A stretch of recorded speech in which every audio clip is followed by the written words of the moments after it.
अस्सलाम वालेकुम। उम्मीद है कि आप सब खैरियत से होंगे। आज सुबह हमने रिपोर्ट किया था एटीसी के जो फैसला आने वाला था एक एंटी टेरर कोर्ट का मारंग बलोच साहिबा के ख़िलाफ़। नाम उनका मारंग लांगो है, लेकिन उन्होंने अपना एक नाम बनाया मारंग बलोच, ताकि वो एक नेशनल कॉज को अपील कर सकें। और ये आप सोच रहे होंगे national cause Pakistani civil rights cause है, नहीं, ये बलोच नेशनल कॉज है। मारंग बलोच के बारे में आपको पता है मेरी राय क्या होती है। इख्तलाफ कर सकते हैं प्लेटफॉर्म पे सारे लोग। मैं बहुत उन्हें नापसंद करता हूँ। वो जो एक कैटेगरी है लिसानी नेशनलिस्ट की, जो कौम परस्ती के, ये खलकी और परचम, जो लिबरल या लेफ़्ट नाम पे अपनी कौमियतों को, उस मसले को उभार के एक नेशनल कॉज के तौर पे पेश करते हैं और फिर मगरबी ताकतों के हाथों में खेलते हैं। कोई नॉर्वे की एम्बेसी के साथ दोस्तियाँ पींगे बढ़ाता है, कोई न्यूयॉर्क जाना चाहता है कॉन्फ्रेंस के लिए, and so on and so forth. ATC का ये फैसला करना कि एंटी टेरर कोर्ट की लाइफ इम्प्रिजनमेंट देना एक इश्तियाल के लिए है कि जी एक रैली, एक एक प्रोटेस्ट में इश्तियाल आया लोगों को और आपने दिलवाया, आप और सिबुतुल्लाह नामिया एक आदमी है, और वो फिर उसकी वजह से एफसी का जवान शहीद हुआ। यकीनन बड़ा अफसोसनाक वाक़या है और ऐसे ही होगा जिस तरह एटीसी कोर्ट बता रहा है। सवाल ये पूछना होगा मुल्क में कानून की लेजिटिमेसी और उसकी जो सेंटिटी है पॉलिटिकल और जुडिशल प्रोसेस की, वो क्या रह गई है कि आपको एंटी टेरर कोर्ट से मारंग बलोच जैसे आदमी को इंडाइट करना पड़ा। डॉक्टर मारंग बलोच का तमाम रेटरिक, तमाम तहरीक, ये हमारी रियासत का और सियासी क्लास की पिछले 30 40 50 सालों की मेहनत का फल है। ये ले मुबारक हो आप सबको। ये लोग, इन्हें पालता कौन है? जीसी कॉलेज के अंदर, लम्स यूनिवर्सिटी के अंदर, एफसी कॉलेज के अंदर, कायद आज़म इंटरनेशनल यूनिवर्सिटी के अंदर कौन इनको लाड प्यार से रखता है? कौन है इनको हॉस्टलों में जगह देता है? कौन इनकी तहरीकों को परवाना देता है? कौन इनको असला पकड़ाता है? कौन इनको प्रोटेस्ट करना सिखाता है? कौन इनके रवाबित करवाता है एम्बेसियों के अंदर? हमारी रियासत के चहीते लाडले सबसे फेवरेट लोग, वही जो एलीट क्लास के, अपर क्लास के लोग। कौन इन्हें ये सबक और पूरा इंफ्रास्ट्रक्चर और फ्रेमवर्क देता है? क्यों? क्योंकि उस केओस के अंदर, उस फसाद के अंदर हमारी रियासत को इंटरेस्ट होता है कि फसाद बाकी रहे, पखा रहे माहौल, तो हम जो है जनाब वहाँ पे अपनी वो पोस्टिंगों के और अपने ओहदों के गुलछर्रे एंजॉय करते रहेंगे। बलूचिस्तान बड़ी हार्ड स्टेट है सर, बॉर्डर बड़ा टफ है सर उसका, सर वहाँ पे वो क्या है ऐसी चीज़ है जो वहाँ पे इतनी अट्रैक्टिव है। बहरहाल ये जब न्यूज़ आई तो मैंने, हम गपशप कर रहे थे, मेरे साथ नरोज़ भाई बैठे सलमान, तो मैंने मारंग बलोच का इंटरव्यू खोल लिया। आज से 1 साल पहले उन्होंने मेहदी हसन साहब को ये इंटरव्यू दिया। मेहदी हसन साहब के बारे में मैं कई बार कह चुका हूँ, वो एक लिबरल ज़ायोनिस्ट हैं, सॉफ्ट ज़ायोनिस्ट हैं। क्यों? क्योंकि ज़ायोनिस्ट कॉजेज़ में से top of the list cause जो है इसराइल के बाद, वो कुर्द कौमियत का कॉज है, इराक, सीरिया, तुर्की, ईरान के अंदर, और उसके बाद बढ़ के ईरान की मज़लूम मस्कीन ख़वातीन का कॉज है, और तीसरा उनका बढ़ के पसंदीदा कॉज जो है वो बलूचिस्तान के लोगों की बाजियाबी है। आपको पता ही है पूरी दुनिया के अंदर सुहयूनी तहरीक वाले लोग जो हैं वो पिछले 100 साल से अमन ही तो कायम कर रहे हैं। जहाँ जहाँ उन्हें मज़लूम मिलते हैं उनको बाजियाबी भी उनकी लग जाती हैं। वो माशाल्लाह से उनकी तो तारीख है ना, ये तो पूरी, वो तो बहुत ही नेकोकार लोग हैं। तो उनका क्या इंटरेस्ट है इस बलूचिस्तान के अंदर? वही इंटरेस्ट है जो उनका इराक़ की कुर्दिस्तान में, सीरिया की कुर्द तहरीकों में, तुर्की की कुर्द तहरीकों में, उन्हें ईरान में जो एक गारंटी थी कि कुर्द आके इनसे लड़ पड़ेंगे, इराक़ से लॉन्च होंगे। मुझे याद है कि वो क्लेरिसा वार्ड एक सहाफ़ी है उनकी, वो जैसे क्लॉकवर्क की तरह ना, कि जब कोई बड़ी झड़प होती है मिडल ईस्ट में, वो नमदार होती है CNN की जानिब से और वो बताना शुरू, वो सवाल पूछती है आखिर कुर्द हैं कौन और ये कहाँ से आते हैं, उनकी क्या लंबी तारीख है। आइए जानते हैं आज की CNN की इस बुलशिट स्टोरी के अंदर। और ये बुलशिट है। इसी तरह जिस तरह वो कुर्दों को मोबिलाइज़ करने में फ़ेल कर गए, लगता ही है कि ईरान और पाकिस्तान की जो इंक्रीज़्ड कोऑपरेशन और कोऑर्डिनेशन है, उसका अब एक वेक्टर ऑफ अटैक जो है वो ये बलोच होगा। ये सारा मामला इंटरनेशनल न्यूज़ में आ गया। अब ये सारी चीज़ें ना करते हुए हमारी इनकॉम्पिटेंस और करप्शन इस नहज तक आ गई है कि पहले हम मारंग बलोच पैदा करते हैं, उसको खड़ा करते हैं 2 पैरों पे, उसको नेशनल आइकॉन बनाते हैं और फिर उसको हम तोड़ते हैं, और किसी लेजिटिमेट प्रोसेस से नहीं तोड़ते। डॉक्टर मारंग बलोच के आइडियाज़ इतने इन्फेंटाइल हैं, इतने बचगाना हैं कि अगर एक ईमानदार रियासत सामने खड़ी हो तो वो उनको 2 मिनट में डिसमेंटल कर सकती है। मैं आपको सिर्फ 2 3 बातें उनकी इस इंटरव्यू की बताता हूँ जो मैंने ज़टेओ पे उनका देखा। ही है मेहदी हसन साहब जो ये उनके साथ हम कलाम है, वो कहता है बलोच जेनोसाइड। बिल्कुल ठीक, वाकई बलोच जेनोसाइड हो रहा है पाकिस्तान के अंदर। वो कहती है हमारा नेशनल कॉज, यानी हम एक अलग नेशन है बलोच। बिल्कुल ठीक, तारीख में कभी नहीं थे, कभी कभी ना पता वजूद, ना कोई ज़ुबान, फॉर्मल लैंग्वेज है, नेशनल कॉज, ठीक। फिर वो कहती है इनकी फौज, इनकी किन की, यानी मेरी और आपकी फौज यहाँ पे आके आदमी मारती है, बंदे अगवा करती है, और वो सारा ही सारा।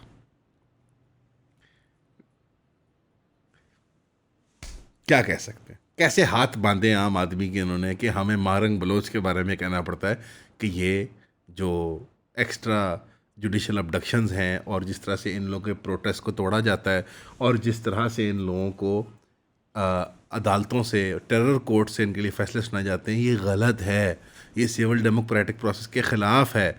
क्यों? क्योंकि आप मारंग बलोच को अभी सिविल राइट एक्टिविस्ट के तौर पे देख रहे हैं ना, मैं देख रहा हूँ आज से 20 साल बाद वो चीफ मिनिस्टर बलूचिस्तान है, प्राइम मिनिस्टर बलूचिस्तान नहीं, मुल्क तो अलग बनता नहीं है। कहानी तो ये बेचारे यही 2-3 हज़ार कूचा गर्द जो हैं ये गलियों में घूमते रहेंगे, इश्तराकी इलामा इकबाल ने कहा था ना, इश्तराकी कूचा गर्द, ये कम्युनिस्ट कूचा गर्द, ये गलियों में गिरदो गुबार खाने वाले, ये 2-3 हज़ार हैं, ये पंजाब लाहौर में तकरीर करते हैं, न्यूयॉर्क में कॉन्फ्रेंस करते हैं, जनीवा के अंदर चाय पीते हैं।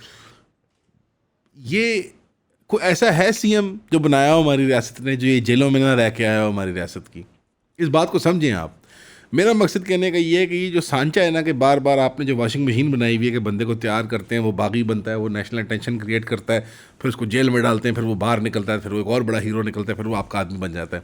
एक टाइम आएगा सांचा टूटेगा, जैसे कि सियासी साइकिल का सांचा जो 80-90s के बाद जो इजाद हुआ कि पहले नून लीग, फिर पीपल पार्टी, फिर नून लीग, फिर पीपल पार्टी, जब वो सांचा टूटा और अब वो ऐसा टूटा, ऐसा हाथ में चूरा हुआ कि दोबारा all the king's men cannot get back together to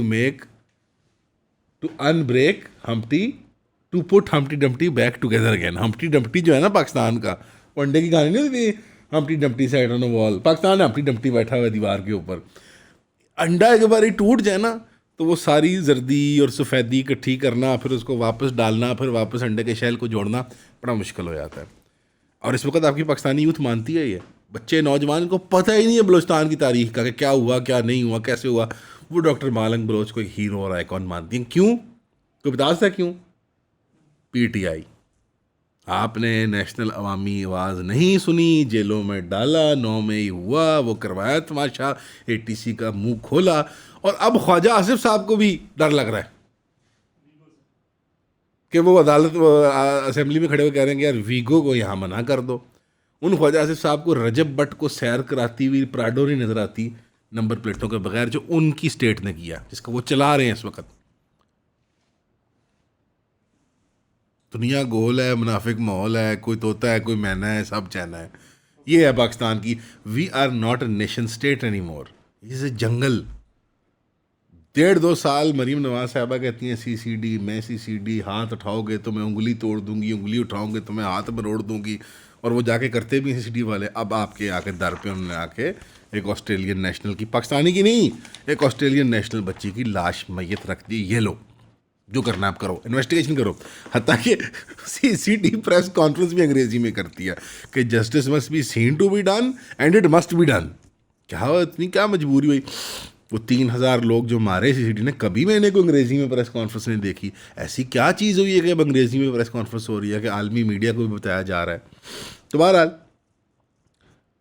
जब बड़े ऐसे काम करेंगे तो छोटे भी वही काम करेंगे। तुम्हारे बड़े भी स्विट्ज़रलैंड गए हैं, तो छोटे भी स्विट्ज़रलैंड जाना चाहते हैं। छोटों का रास्ता स्विट्ज़रलैंड जाने का गरीब आदमी के थ्रू है, बड़ों का जो है वो ऐवानों के ज़रिए है। कोई कहीं दाव लगा रहा है, कोई कहीं दाव लगा रहा है, किसी की प्रॉपर्टी बन गई स्विट्ज़रलैंड में, किसी का पासपोर्ट बन गया, अल्लाह अल्लाह खैर सल्ला। बाकी ये है कि रावी सब चैन लिखता है स्विट्ज़रलैंड से, ये मैं बता दूं। जो लुसर्न लेक पे समिट हुआ है, बड़ा वो शानदार रिजॉर्ट था। चेहरों के तासरात आपने सबके देख लिए हैं। एक भी टेक्निकल कॉम्पिटेंस का आदमी मौजूद नहीं था अमेरिका की जानिब से जो न्यूक्लियर टॉक्स कर सके। तो न्यूक्लियर टॉक्स तो ऑफ द टेबल है। अभी सिर्फ ये 60, 30, 90 दिन की मोहलतों की बातें हो रही हैं वहाँ पे। और वहाँ पे भी ईरानियन स्टेट की जो मशीनरी थी उन्होंने फॉइल कर दिया, उन्होंने ख़राब कर दिया जो PR मोमेंट आना था। PR मोमेंट क्या आना था? फ़ोटोएँ खींचनी थी, सब ने हैंडशेक करना था कि ओहो राखची साहब और JD वैंस एक कमरे में खड़े हुए, वाह वाह, ऑयल की मार्केट को इन्फ्लुएंस करने के लिए, अगले 1-2 क्वार्टर के लिए उनको मैसेज देने के लिए, देखो हमने कर लिया। ईरानियों ने वो उनसे, जब आप कहते हैं ना लास्ट लाफ ईरानियों ने ले ली, उन्होंने कहा हम तो खड़े नहीं होते। आपने चेहरों पे तासरात भी देखे, तमाम जो सालिस थे और जो पार्टिसिपेंट्स थे वो नाराज़ हो गए थे, ये क्या हो गया, ये क्यों नहीं खड़े हो रहे, और वो सारी बातें आपके सामने आई। बहरहाल 60 दिन का एक वो रोड मैप उन्होंने दे दिया कि एज चीफ नेगोशिएटर जो हैं ये पाकिस्तान और कतर हैं, और इनके थ्रू ये सारा मामला किया जाएगा, और हम जो है ना 60 दिन के लिए इस हॉर्मुज के प्रोसेस को खोलते हैं। आप टोल फ्री इसको चलाएँ, as per business as usual चलाएँ इसको आप। और उसके फ़ौरन जैसी ही वो चीज़ होती है, क्या होता है, पहले जब डील अनाउंस हुई यूक्रेन ने उस पर हमला कर दिया मॉस्को पे। जब ये अनाउंस हुई तो रास लफान गैस फील्ड के अंदर पटाखा फट जाता है। कह रहे हैं टेक्निकल फॉल्ट है, कह रहे हैं कि टेक्निकल फॉल्ट है, गैस फील्ड के अंदर हो जाता है, लेकिन टाइमिंग कहती है मुझे कि ऐसे इस तरह के बड़े कामों में ऐसा काम वो क्या होता है, ऐसा तो होता है ऐसे बड़े कामों के अंदर। जी, जी, जी, जी, सही कह रहे हैं, सही कह रहे हैं। बस जी क्या करें, आपकी दुआएँ हैं, बड़ा अच्छा रहता है। नहीं, नहीं, नहीं सर, नहीं, नहीं, नहीं, हेलो, हम सरकारी गवर्नमेंट के अपेंस नहीं करते। नहीं, नहीं, नहीं गाइस, बात ये है कि सरकार देती है बहुत सारे पैसे। मसला ये है कि हम ले नहीं सकते। क्यों? क्योंकि हमने सरकार की करनी होती है तनकीद, हमने आपको कोशिश करनी होती है बताने की सच। तो उसके लिए हम क्या करें? दुकान तो चलानी है, एसी भी बंद करना पड़ गया क्योंकि लाइट की फ्लक्चुएशन हो रही है, स्टेबलाइज़र भी ख़रीदने हैं। तो इसके लिए आप लोग हमारी मदद करते हैं। 3000 की सब्सक्रिप्शन वो वाहिद चीज़ है जो हमें अलाउ करती है रन करने के लिए। हमारे मैट्रिक्स के मेंबर्स जो इस ग्रुप में हैं उनको डेली की 2 से 3 वीडियोस मिलती हैं एक्सक्लूसिव टॉपिक्स पे, जो किसी और के पास नहीं जाती। तो भाई अगर आप चाहते हैं हम सरकार को बिक जाएँ तो इशारा कर दें, नहीं तो 3000 की सब्सक्रिप्शन खरीद लें। शुक्रिया। मेरी अकल ये कहती है कि ये सैबोटाज की एक अटैम्प्ट थी। इसराइल हत्तल इम्कान कोशिश करेगा कि सैबोटाज करे। अमेरिका को सिर्फ एक डोमेस्टिक विन चाहिए, आपको बार बार बता रहे हैं, उसको कोई इंटरेस्ट नहीं है लॉन्ग टर्म। वो ईरान को लोहे से लोहा लगा के काटेगा एक दिन, उसका बस नहीं चल रहा, उसको थूक झाग आ रही है। कौन सा अमेरिकन सदर मानेगा कि तुम जाके वो एक चौहद दुनिया के तेल के सप्लाई पे बैठ के कब्जा करके बैठ जाओ, मुबारक हो तुमने हमें जंग में हरा दिया। ये कोई मानता नहीं है इस बात को, कोई माजरत इस तरह होती नहीं होती। लेकिन ये उस तरह से सूरत हाल निकली है और अब उसकी डोमेस्टिक आपको झलकियाँ मिलना शुरू हो गई हैं। कियर स्टारमर यूके के अंदर जो काफ़ी देर से पक रहा था as one of the most incompetent prime minister UK की हिस्ट्री में, मोस्ट हेटेड, गाज़ा का जेनोसाइड उसके हाथों पे, यूके की एयर सपोर्ट और इंटेलिजेंस सपोर्ट और फाइनेंशियल सपोर्ट बाकी, यूके के लोग नाराज़, हज़ारों की तादाद में लोग जेल गए, कई दर्जन कई 100 लोगों ने अपनी जॉब लूज़ की। उनमें से एक हमने खातून का इंटरव्यू भी किया था, डॉक्टर रहमा लदवान, वो ब्रिटिश सिटीज़न है और इसके बावजूद कि वो वहाँ मेडिकल प्रैक्टिशनर हैं, एनएचएस सिस्टम में हैं, जब उन्होंने पैलेस्टाइन से मुतल्लिक कुछ मशहूरी होगी उनकी ट्विटर वगैरह सोशल मीडिया में, तो उनको पहले जॉब से उनको निकाला, फिर उसके बाद 1 नहीं 2 नहीं 3 बार जब हमने इंटरव्यू भी किया उनसे आज से 6 महीने पहले या 4 महीने पहले, तो उनका फ़ौरन उसके 1 हफ़्ते के बाद दोबारा अरेस्ट हो गया। उनकी यके बाद दीगरे अरेस्ट होना, छोटे मोटे एक्टिविस्ट का कोई भी काम करना, चाहे वो यूके से निकल के फ्लोटिला करे, तो एक डेमोक्रेटिक सेंटिमेंट जो यूके के अंदर लोगों का वो नफ़रत का है। और दूसरी तरफ जो एक्सट्रीमली आपके कंजर्वेटिव या मजहबी तबका है, जो नेशनलिस्ट तबका है, वो नाराज़ हैं कि यार आए दिन ईंट उठाते हैं तो किसी अफ्रीकन या किसी एशियन कौम का आदमी आपने यहाँ पे महाजर बना के खड़ा कर देते हैं हमारे सिर पे। वो इमिग्रेशन से तंग है, वो इकनॉमिक सूरत हाल से तंग है। क्यों इकनॉमिक सूरत हाल में ऐसा क्या हुआ है यूके के अंदर के पिछले 20-30 साल में थक गए हैं?